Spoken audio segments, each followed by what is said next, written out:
Welcome back to the Communication Mastery podcast with me, Mark Burlinson.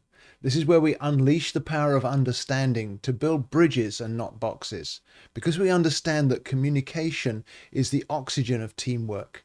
We all need communication to thrive in life and work. And in this podcast, we want to increase your communication mastery so that we can all learn to adapt to one another and be effective in our communication. So thanks for being here. Let's learn together. Well, welcome back. And this week, I've got a thought for you that flowed out of a conversation I had with somebody a few weeks back where we were talking about adaptation, talking about reflecting on who am I working with, who am I connecting with, and we basically came up with the slogan, one size does not fit all. And so that set me thinking, and I've got 5 key strategies for you for today, for this week, how you can adapt your communication to different situations, how you can consider how to build bridges in different settings. And the first key would be to know your audience. When I talk about audience, that might be just the one person who's in front of you, or it could be a whole room full of people that you have to address if it's a public speaking kind of setting. But you need to adjust your presentation of your personality for the different settings. You need to consider in advance, what's the culture I'm speaking into, or what are the roles that I'm speaking into, because in any setting, there'll be a different style of communication or a different communication language that's more valuable for you to be able to adapt your communication to that particular circumstance. Some people want the big picture vision, and the setting that you're speaking into might well be that kind of a setting. Particularly if you're speaking to a whole room of people, very often you're dealing with big picture issues. However, with your team at work or with an individual conversation, you may be much more detail oriented. You may be offering more of a kind of step-by-step detailed approach to your communication. Or it may be that this is a circumstance that requires more of an empathetic emotional connection rather than a factual or thought-based cognitive one. So you need to know your audience. And so what you want to consider as you prepare for that communication, preparation is always valuable, even if it's only for a few seconds. As you prepare, consider, is this person or is this meeting or is this setting an analytical type setting, or is it more of a relational setting? Is it fast-paced, or is it maybe a risk-averse kind of setting? How can I adapt by my understanding of the circumstance I'm speaking into? And a strategy for making that work well is to use communication IQ to give you data-driven insights into communication preferences with your team. Obviously, you can't do that if you're speaking to a whole room full of people that you don't know.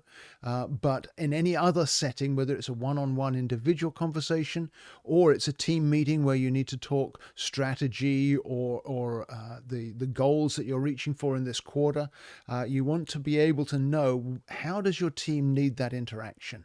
You need to be able to understand some of their preferred communication styles, because as you do, and we'll talk about this in another episode, but as you work your way through the communication styles, you can actually get everybody on board by touching into their primary or preferred communication style in the way you communicate. So that's number one. You need to know your audience. And as I said, preparation is vital there. You need to spend at least a few seconds reflecting on, what am I speaking into? Who am I speaking to? How do they prefer communication? To know your audience is a key strategy for your adaptation. And then, having figured that out, step 2 is to match the medium of communication to the message that you want to convey.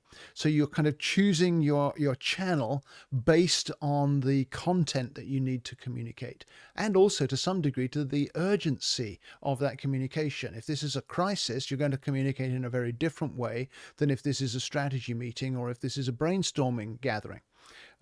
So for documentation, you can use email.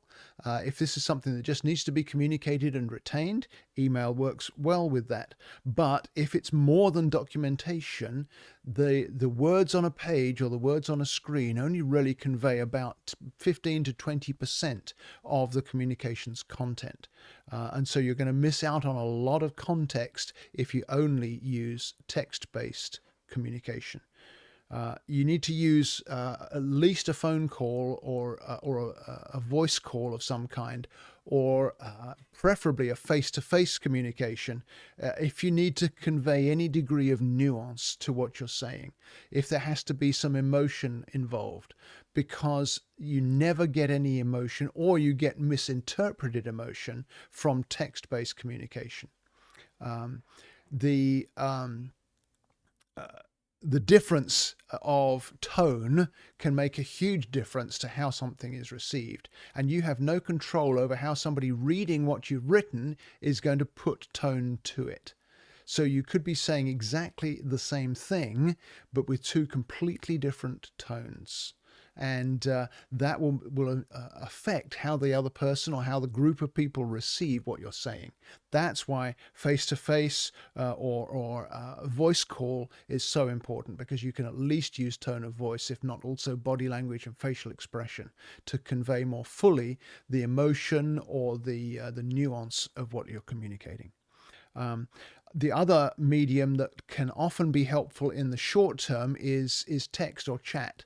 Most of our office-based communication systems, whether it's Slack or Teams, have some kind of quick chat feature, or all of us use texts on our phones from time to time.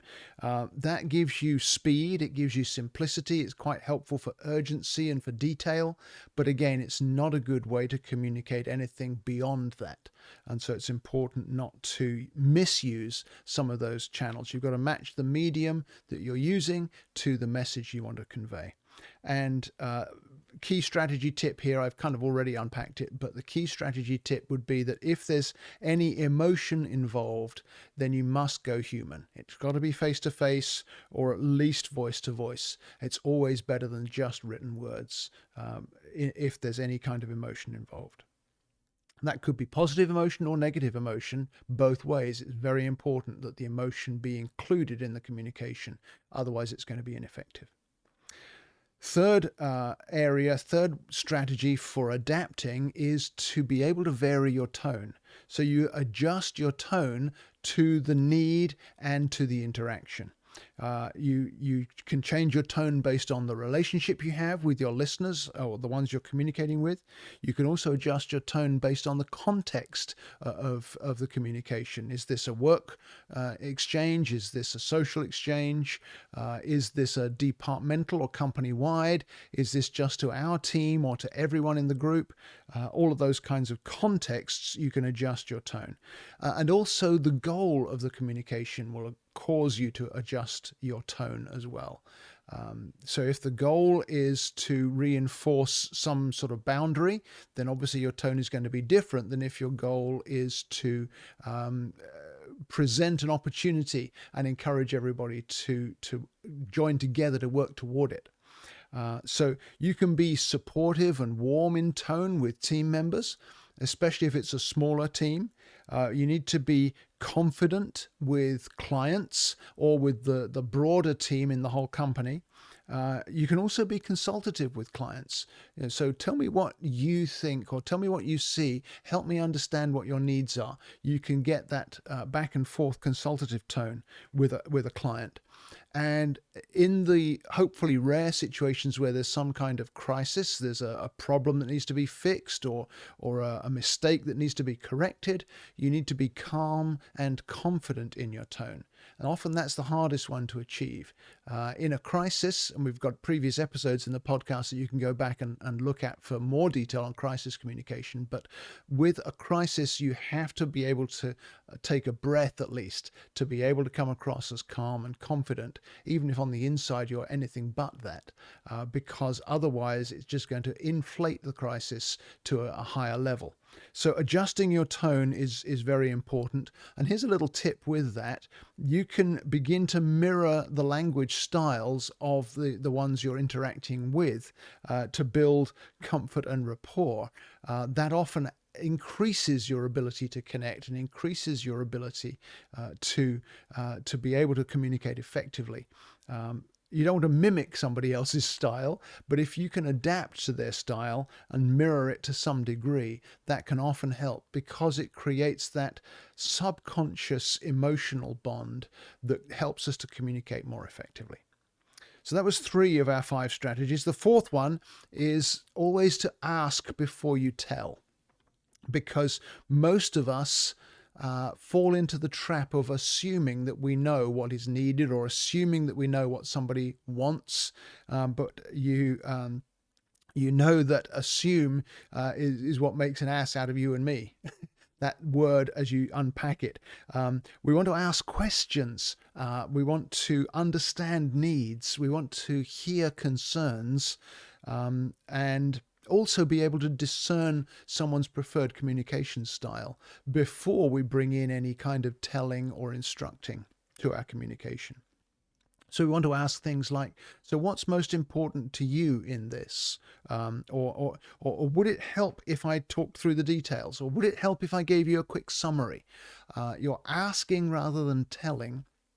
And that invites the other person to engage, or the group of people to engage with the communication at a deeper level.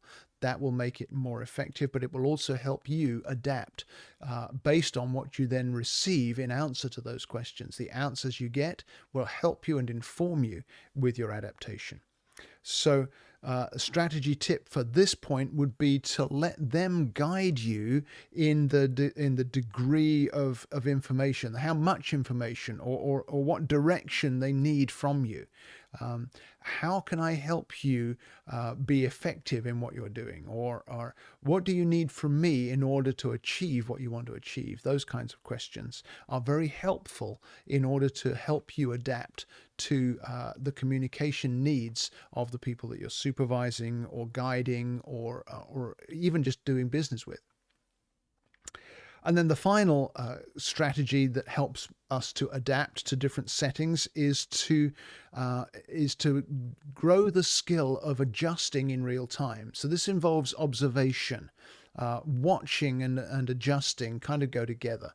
So in the midst of the communication, what I'm doing is I'm watching the responses, I'm watching the body language, I'm watching whether there isn't a response, all of those kinds of things, the verbal clues, the non-verbal clues to how this person is receiving what we're talking about or how we're connecting. If I'm seeing confusion, that will inform how I want to adapt. If I'm seeing maybe impatience, that will give me a different form of adaptation prompt. There may be withdrawal. That would probably be the contemplator communication style, communication language, being disinterested in whatever we're talking about. And I need to find ways to re-engage that interest. If it's important, we continue to discuss that. Or there may be interest from any of the communication languages. If I'm seeing interest, I know that the communication is connecting, is working, and I can therefore adapt to follow what it is that's already worked and take that to the advantage of all of us as we engage that communication.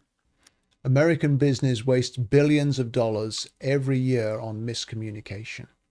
If you're ready to change that trend, invest in communication IQ today, because it will give you a great return in terms of employee alignment, retention, customer engagement, profitability, sales outcomes. All of those areas will grow as you understand the science of communication. So go to my website at markburlinson.com, click on the business button, and let's have an introductory chat today about how I can help your business be more productive by enhancing communication. So you need to be willing, as you're watching and as you're adapting in real time, you need to be willing to slow down. You need to be willing to clarify if that's needed. Or you need to be willing to shift direction, to shift approach if the message isn't landing. And that's the sorts of skills that it takes time for us to learn, but an understanding of all 7 communication styles can really help you to be able to grow that kind of skill. And strategy tip for this final strategy would be, if you're not getting the response that you expected or you desired, then you want to pause and check in with whoever you're communicating with, whether it's one person or a team. You want to pause and say something like, is this making sense? Or do you need clarification? Or have you got questions on what I've already said? Those kinds of open doors to getting feedback will help you to adjust. So if watching alone is not giving you the input you need to adjust your communication to make sure it lands, then you need to open it up, pause, and ask for input, ask for response, because that will enable you to not waste your time on miscommunication or on ineffective communication. Our goal always is to grow our communication mastery. And a lot of the time it simply takes practice. But if you put those 5 points into action, you'll be able to grow your adaptation skills. You need to know your audience. You need to match the medium to the message. You need to adjust your tone according to the kind of message you're conveying and the people you're conveying it to. You need to ask before you tell, inviting the others into the interaction.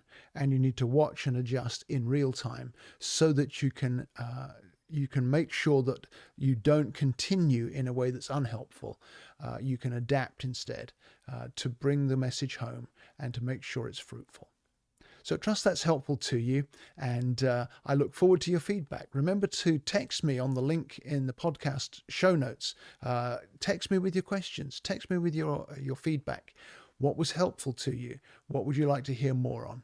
I'll look forward to hearing from you, and we'll see you again next week. Thank you so much for listening to today's episode. It would mean a lot to me if you'd rate and review the podcast so it helps more listeners to find us. But also, would you give me your feedback on things you'd like to hear about in future episodes? And remember to share the episode with a friend if you see something that would benefit them as well. You can reach me with feedback through my website at markburlinson.com. Just click on the contact button and send me a message. I respond to everyone personally, and I really want to hear from you. So thank you again for listening, sharing, reviewing, and giving me your feedback.